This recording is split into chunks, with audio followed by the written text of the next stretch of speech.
इस समय आप डॉक्टर तपरिकर के साथ हैं और बीए थर्ड सेमेस्टर के स्टूडेंट्स के लिए मैं ब्रिटिश ड्रामा के बारे में बताना चाह रहा हूँ। और यहाँ विलियम शेक्सपियर के द्वारा लिखा हुआ एक नाटक है। इसके बारे में आपको ड्रामा के बारे में बताना चाहूँगा कि एक प्रसिद्ध अंग्रेजी कवि हैं, नाटककार हैं, अभिनेता हैं और जन्म इनका 1564 में स्ट्रेटफोर्ड और एवन में हुआ और जन्मदिन सामान्यतः इनका 23 अप्रैल को मनाते हैं। 1616 में इनकी मृत्यु भी मानी जाती है। अब ये शेक्सपियर ब्रिटिश थिएटर के एलिज़ाबेथेन और जैकोबिन युग के, यानी कि इसको कभी कभी अंग्रेजी में पुनर्जागरण या प्रारंभिक आद्यकाल भी कहा जाता है। ये महान लेखक रहे और शेक्सपियर के नाटक संभवतः उनकी ही वास्तव में अगर उनकी विरासत देखें तो ये उनकी स्थायी विरासत के तौर पे है। ये सब उन्होंने ही केवल नहीं लिखे, ये भी एक सच्चाई है। बहुत सी आज उनकी कविताएं भी फेमस हैं।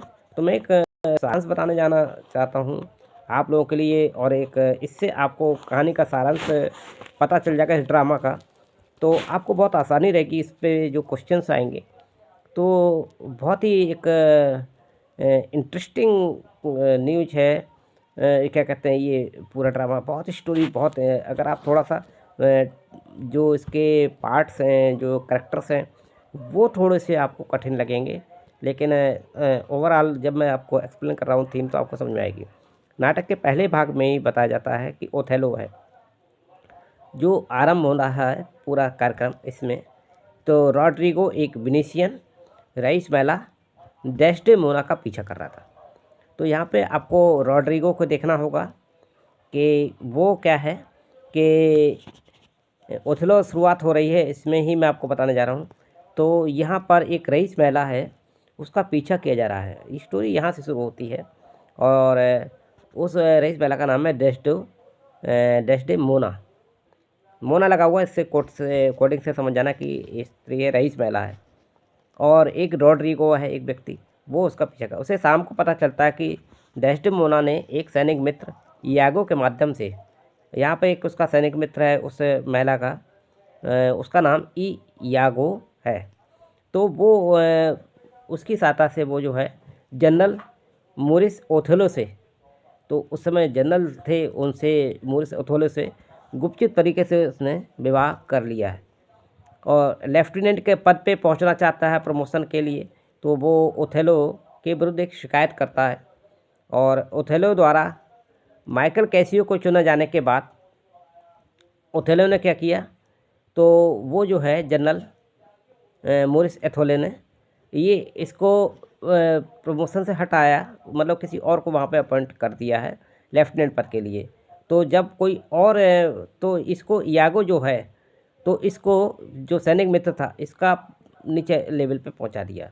तो अब वो क्या है कि यागो रॉड्रिगो को, यानी कि जो रॉड्रिगो जो उसका पीछा किया करता था उस महिला का, को उसके उकसाता है, कहता प्रोत्साहित करता है उसको, कहता है कि जाओ और उसको डेस्डेमोना को ढूंढो, जो रईस महिला थी उसको ढूंढो जाके, क्योंकि वो उसने जाकर के ये कार्य किया है जनरल के साथ। तो ऐसी स्थिति में और डेस्डेमोना के पिता जो हैं यहाँ पर, उस लड़की के पिता, वो सीनेटर ब्रैम बेटियो और ओथेलो को अपने दामाद के रूप में नहीं पाना चाहते हैं। जो एक सीनेटर है वो भी नहीं चाहता है और जो सीनेटर है वो उसका पिता है, तो वो ये नहीं चाहता है कि ये जो जनरल उसकी बेटी का पति बने, तो वो उससे घृणा करता है। तो यागो और रॉड्रिगो दोनों लोग जो हैं, तो सैनिक मित्र यागो और रॉड्रिगो, वो जो अपना लेफ्टिनेंट के पद पर जाना चाहते वो दोनों लोग मिलकर जो उसका ससुर है सीनेटर, इसको जगाते हैं और उसको बताते हैं कि तुम्हारी बेटी का ये डेस्डेमोना जो है ऐसा किया उसने। तो वो क्या करते हैं कि इससे वो उग्र हो जाता है और ओथेलो को पकड़ने के लिए उसे मिलिशिया बुला लेता है। आतकारी ठीक समय पर उसको, जो उसका ससुर है, उसको सीनेट की बैठक में बुला लेते हैं, क्यों सीनेटर है वो। और इसके पीछे रीज़न ये है कि साइप्रस पर तुर्की हमले के बेड़े की खतरा आ चुका है। तो इस तरीके से सीनेट जो होता है चिंतित हो जाती है और वो गुस्से में पर्सन के सामने आता है। उस समय वो गुस्से में था, तो वो अपने गुस्से के साथ आता है। तो वो चाहता है कि ओथेलो से जो जनरल है उससे बदला ले सके, तो उस पर्सन को बाधित करना चाहता है। ऐसी स्थिति में तुर्की से संघर्ष कर रहे सेना के कमांडर के रूप में उसकी हालिया नियुक्ति होती है। तो ओथेलो वहाँ पहले से मौजूद है। तो वो ओथेलो चर्चा करता है कि कैसे सैन्य कौशल की कहानियों ने ऐसी थी उसकी, जिससे कि डेस्डेमोना जो उसकी बेटी है वो उससे प्रसन्न हो गई है और वो उसका स्नेह जीतने में कामयाब हुआ है।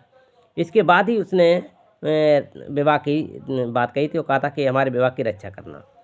तो ये कहानी निकल के आती है और यागो की पत्नी एमिलिया का भी एक रोल आता है और वो जो है लेफ्टिनेंट कैसियो की देखरेख में जाने का इरादा करती है। यहीं पर सेकंड पार्ट नाटक का शुरू हो जाता है और कैसियो है, यागो है और डेस्डेमोना है, एमिलिया है, साइप्रस में उतरते हैं।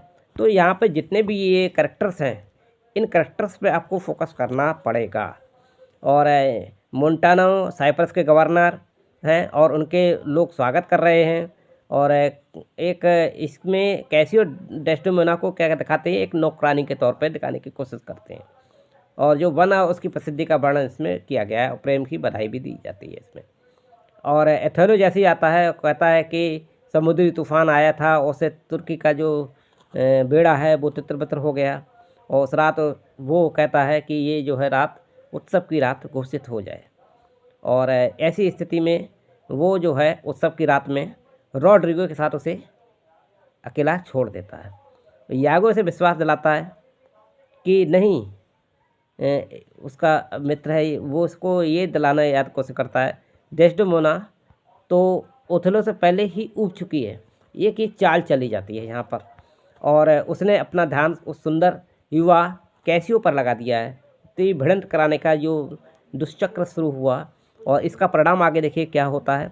कैसियो अत्यंत दुस्साहसी और आकस्मिक रूप से बहुत ही क्रोध, उसको पता है कि ऐसा ये व्यक्ति है कैसियो कि ये बहुत जल्दी क्रोधित हो जाता है। कुछ लोगों की आदत होती है, क्रोधित हो जाते हैं बहुत जल्दी और फिर आओ न देखा ताओ कर दिया गाओ। तो वही कहानी होती है और उसमें लड़ाई के लिए उसको उकसाया जाता है और वो रात होती है तो कैसियो नशे के धुत में है और रॉड्रिगो उसके क्रोध को और भड़का देता है और ऐसी कोशिश में वो कैसियो इसके बजाय उससे लड़ने लगता है, उसे घायल कर देता है। विवाद होता है, क्रोधित हो जाता है ओथेलो और वो कैसियो पर आरोप लगाता है और उसके जो उसने उसका प्रमोशन किया था वो फिर उसका प्रमोशन रद्द हो जाता है। तो इस चाल में के साथ ही पार्ट 3 शुरू हो जाता है और मैं आपको लास्ट बताऊंगा आखिर होता क्या, पूरा बवाल है इसमें सब पूरा। अगले दिन यागो कैसियो को अपनी स्थिति को पुनः प्राप्त करने के लिए कहता है कि भाई डेस्डेमोना से संपर्क करो, भाई वो सहायता कर दे हमारी। और कैसियो के पूछने पर डेस्डेमोना उसकी बात को स्वीकार कर लेते। उधर उसने डेस्डेमोना को बारे में भर दिया है उसके पति को, जनरल को, कि देखो वो उससे लफड़ा है उसका, ऐसा कुछ भर दिया। अब इधर से कहा कि नहीं नहीं मेरी सहायता कराओ। अब ये जब उससे कहेगी जाके अरे भाई उसका देख लो भाई परेशान है वो, तो उसको शक होगा कि ज़रूर इनका कुछ लफड़ा है। ये चाल चल जाती है और यहाँ पर इस बीच में यागो उसके मन में ये विचार करवाता है कि डेस्डेमोना ओथेलो के मन में कैसियो से अधिक प्रभावित हो चुका है। अब ऐसे मौके पर उससे कहा कि जाओ मेरी हेल्प करवा दो। अब वो वहाँ जाएगा, जैसे ओथेलो से उसने कहा कि ओथेलो भाई ज़रा उस बंदे की सहायता कर दो, तो कहा वाह मामला तुम्हारा अभी सटा लो। तो वो इसी तरीके से उसने जो है माइंड मेकअप हो जाएगा और तो ओथेलो और इससे ज़्यादा उसके ऊपर नाराज हो जाएगा। तो यहाँ पर यही चाल चली।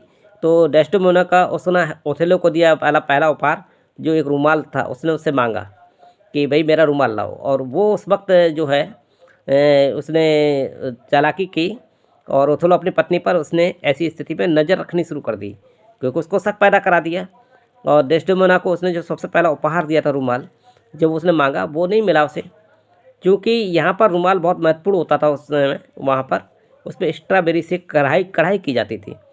और फिर उसने कहा कि उसकी पत्नी मेलिया से, जो उसके ससुर की पत्नी है, उससे कहा तो रुमाल वहीं होगा और वो उसे कैसियो उसे ढूंढता है।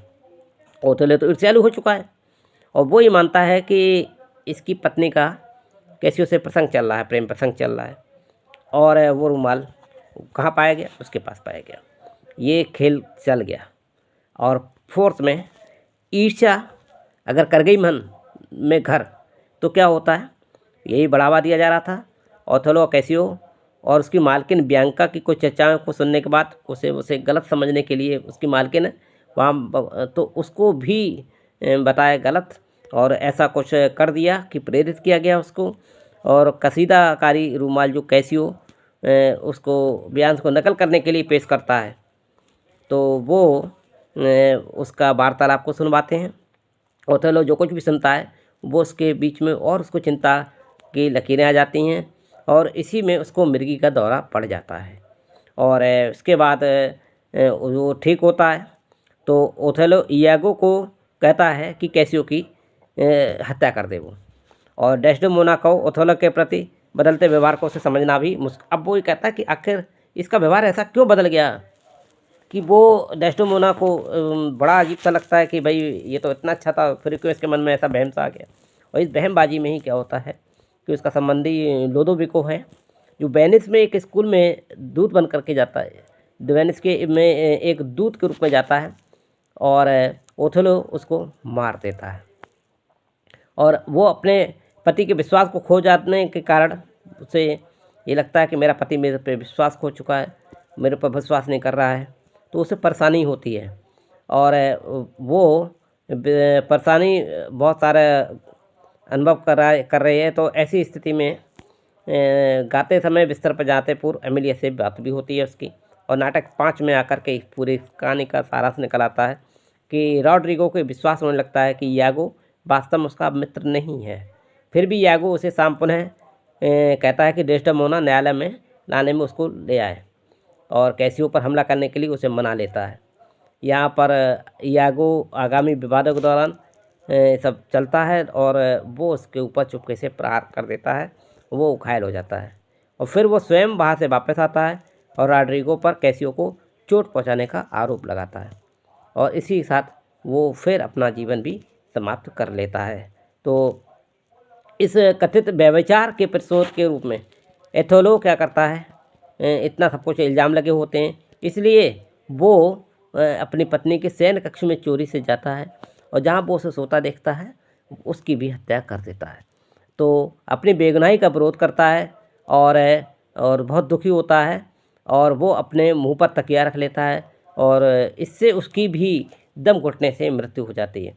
जब अमेलिया परिवार को ये सूचित करती है कि यागो और सभी लोग उस घटनास्थल पहुंचते हैं कि आखिर हुआ क्या ये सब, तो वो ओथेलो को मारने की यागो की योजना को प्रकट होती है उस वक्त, और अपनी पत्नी के आरोप के उत्तर में यागो उसके चाकू मारकर उसकी भी हत्या कर देता है, और इस तरह यागो को हिरासत में ले लिया जाता है, उस पर मुकदमा चला जाता है।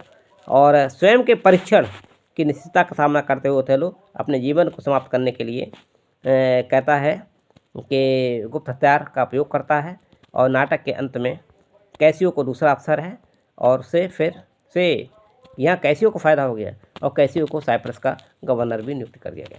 तो ये मैंने ब्रिटिश ड्रामा का एक पार्ट था, उसके बारे में दिया थोड़ा सा समरी। तो गुड लक, बने रहें डॉक्टर त्रिपाठी सर के साथ, और कुछ फ़ायदा अगर मिल सकता है मेरे ब्रिटिश ड्रामा के BA 3rd सेमेस्टर इंग्लिश के स्टूडेंट्स के लिए, तो good luck and good luck.